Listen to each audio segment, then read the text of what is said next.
بسم الله الرحمن الرحيم اللهم صل على محمد وآل محمد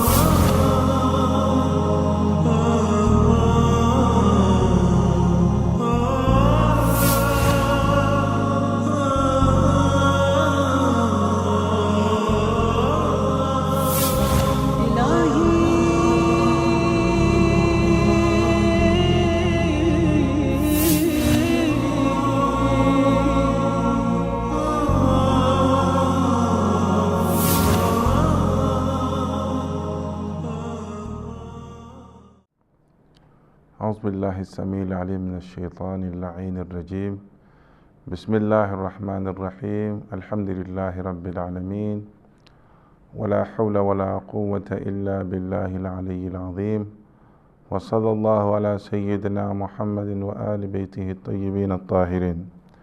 Mes chers frères et sœurs, assalamu alaikum wa rahmatullahi ta'ala wa barakatuh. Nous sommes dans le cadre de l'enseignement de la jurisprudence islamique. Mes chers frères et sœurs, nous étions arrivés à la prière du voyageur. Nous avons essayé de parler de ses conditions. Et nous sommes arrivés, mes chers frères et sœurs, à un endroit, à un sujet aussi très important lorsqu'on parle de al-watan, c'est-à-dire que la patrie. Parce que lorsqu'on parle de la patrie, on doit laisser la patrie rester le mur derrière nous, les frontières, les limites, et ne pas attendre, mes chers frères et sœurs, les adhan.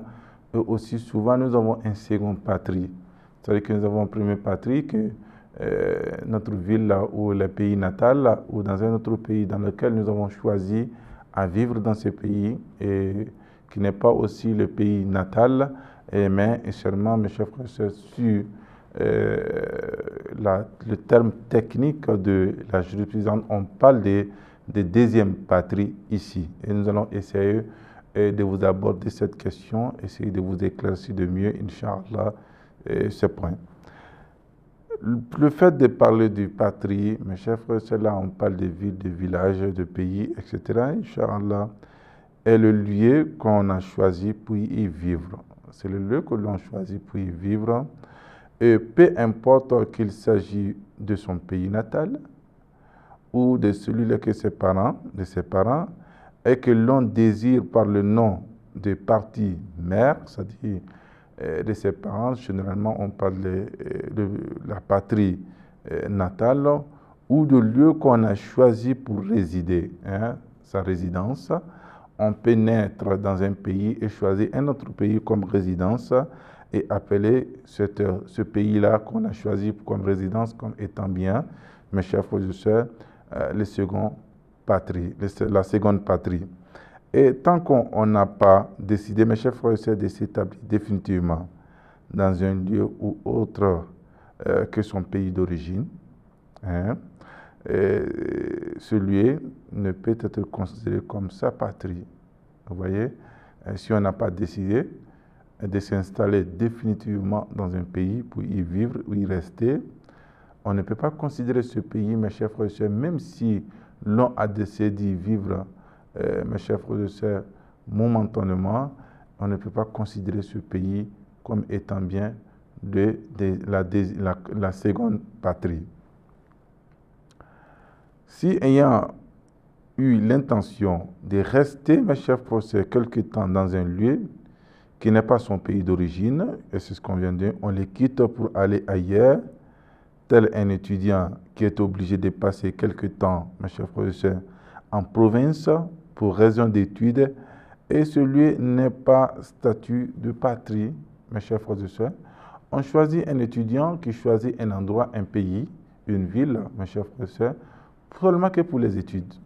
Et oui, lorsqu'il est pour les études, parce qu'il va forcément dépasser les 10 jours, donc il doit essayer de faire ses prières intégralement. Mais le cas peut se présenter qu'il puisse décider de voyager, aller dans ce pays-là pour une semaine. Dans ce cas précis, mes chers frères et sœurs, il doit écouter la prière. Si on est parti dans un endroit que l'on est considéré comme sa patrie, Mes chers frères et sœurs, bien qu'il ait été jadis, on n'a pas tenu d'accomplir intégralement sa prière. Et cela même si on n'a pas adopté une seconde patrie. On ne l'a pas adopté comme étant bien une seconde patrie. Souvent, nous pouvons vivre dans un endroit, mais on ne le considère pas comme la deuxième patrie. Nous vivrons pendant un bon moment, on quitte ce pays-là ou cette ville définitivement, mes chers frères et sœurs, donc on ne le considère pas comme la deuxième patrie. Lorsqu'on veut essayer d'effectuer un voyage dans ce lieu, oui, moins que 10 jours, nous pouvons essayer d'écouter la prière et c'est ce qu'on essaie de vous expliquer. Dès lors qu'un voyageur qui retournant dans son pays arrive dans un endroit où il peut voir l'enceinte et l'entendre l'appel de la prière et qui s'y élève, il est tenu d'accomplir intégralement sa prière. Lorsque vous êtes dans un voyage et que vous arrivez dans une ville, et là, à partir de cette ville que vous pouvez attendre l'azan, le muezzin est en train de faire l'appel à la prière, mes chers frères, ce que vous attendez de votre pays d'origine, il est demandé alors de faire la prière intégralement. Mes chers frères, la décision alors de rester 10 jours dans un endroit, dans une ville ou dans un village, dans un pays, bien sûr, lorsque nous sommes dans le cadre du voyage. Le voyageur qui reste plus de 10 jours dans un endroit, contrairement à ce qu'il avait décidé au départ, il est tenu d'accomplir intégralement la prière aussi longtemps qu'il n'a quitté cet endroit. Seulement que, mes chers frères et sœurs, le voyageur qui a décidé, il est parti dans un endroit, mes chers frères et sœurs, et il a essayé de rester plus de 10 jours dans un endroit, c'est ce qu'il a essayé c'est plus de 10 jours, contrairement à ce qu'il a décidé au départ, mes chers frères et sœurs, est tenu d'accomplir intégralement la prière aussi longtemps qu'il n'a pas quitté cet endroit-là. Il doit faire intégralement, c'est ce que nous avons dit. Cela fait partie des conditions qu'on l'on puisse séjourner dans un endroit pendant 10 jours. Et c'est ce qui est le plus important. Et lorsque nous dépassons ces 10 jours, à partir du départ, nous devons essayer d'écouter, de faire cette prière intégralement jusqu'à ce qu'on quitte ce pays. Pour ce fait, mes chers frères et sœurs, on n'a pas besoin de renouveler son intention de demeurer encore 10 jours de plus. Par conséquent, il est tenu d'accomplir intégralement sa prière. Et s'il reste encore 11 jours, 12 jours et plusieurs autres jours, parce qu'il a décidé dès le départ qu'il devait faire plus de 10 jours. Donc, mes chers frères et sœurs, il peut arriver que quelqu'un puisse décider de ne pas faire 10 jours. Et cette personne-là, après les 10 jours elle commence à douter, encore doit ajouter encore 10 autres jours. Là, dès le départ, il a décidé de faire moins que 10 jours. Mais dans ce cas précis, il a décidé de faire au moins 10 jours. Donc, mes chers frères et sœurs, les cas sont différents. Celui-là doit attendre jusqu'au plus 30 jours, 31e jour, il doit essayer d'accomplir la prière intégralement. Et voilà la différence, mes chers frères et sœurs.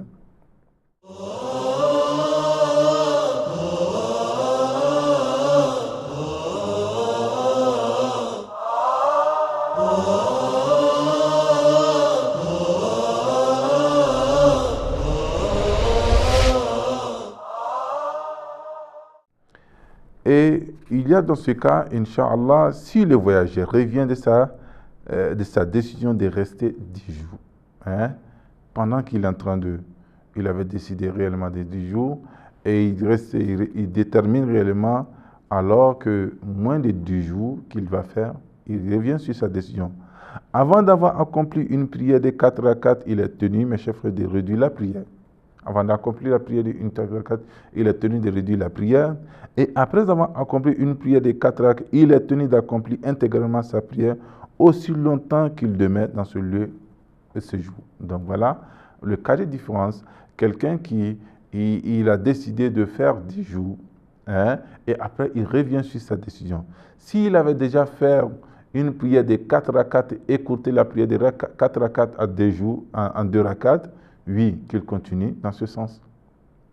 jusqu'à ce que son séjour finisse, qu'il puisse retourner, qui serait moins que 10 jours. Et de l'autre côté, mes chers frères et sœurs, s'il a déjà accompli une prière de 4 rakats intégralement, donc alors il doit accomplir toutes les autres prières dans ce sens-là. Que le Seigneur nous donne une bonne compréhension. Le voyageur qui a accompli intégralement la prière, alors qu'il devrait réécouter la prière, mais il a accompli sa prière intégralement. Donc, qu'est-ce qu'il doit faire? Et voilà les points que nous allons essayer de vous donner. Sans avoir qu'on est tenu de réduire la prière en voyage, la prière accomplie est valable si on ne sait pas. De façon involontaire, nous avons accompli la prière, mes chers frères et sœurs, nous avons accompli la prière de façon involontaire, intégralement. Il n'y a pas de problème, la prière est valable. Donc, mes chers frères et sœurs, soit en ayant connaissance globale et non détaillée, le deuxième cas, en ayant connaissance globale et non détaillée, de la disposition relative au voyage. Qu'est-ce que le voyageur, un musulman qui voyage, doit faire? On n'a pas réellement les détails de ce qu'on doit faire, mes chers frères et sœurs. Soit on ignore un peu le détail, qu'il était en voyage, soit il voyage, mais en réalité, il ignore qu'il était en voyage et il est tenu de reprendre celles des prières qu'il avait déjà accomplies. S'il accomplit intégralement la prière et qu'il ne sait pas réellement, mes chers frères et sœurs, il ne sait pas qu'il a fait cette prière, qu'il devrait écouter la prière, mais il a fait cette prière intégralement, alors il est demandé effectivement d'accomplir la prière totalement et de revenir sur la prière par correction, Inch'Allah, pour revenir sur la prière. Ou soit dans le cas précis, mes chers frères et sœurs, on a écouté la prière. Écouter la prière sans être en voyage. Ça veut dire que nous sommes arrivés d'écouter la prière, soit nous avons considéré que nous étions en voyage alors que ce n'était pas un voyage, et soit de façon volontaire, nous avons essayé d'écouter la prière. Mes chers frères et sœurs, qu'est-ce qu'on doit faire? La prière, elle est valable ou pas? Et voilà, la prière est annulée. Est annulée totalement, mes chers frères et sœurs, de toutes les façons, peu importe qu'on a la connaissance de la disposition relative au voyage ou pas, peu importe qu'on ait écouté la prière par oubli. La prière est annulée. Nous devons essayer de reprendre cette prière dans ce cas précis. Donc, mes chers frères et sœurs, la prière de rattrapage alors. La prière de rattrapage, Salatul Qada. Il y a là encore des points intéressants que nous devons essayer de saisir, Inch'Allah. On est tenu d'accomplir toute prière obligatoire dans leur temps réglementaire et imparti, et on est pécheur si on rate de façon volontaire une prière sans raison. Chers frères et sœurs, par conséquent, on doit se repentir et rattraper la prière ratée. Vous voyez, la prière de rattrapage doit se faire dans ce sens-là, puisque les prières sont obligatoires sur nous, mes chers frères et sœurs, dans les délais bien précis, dans le temps bien précis.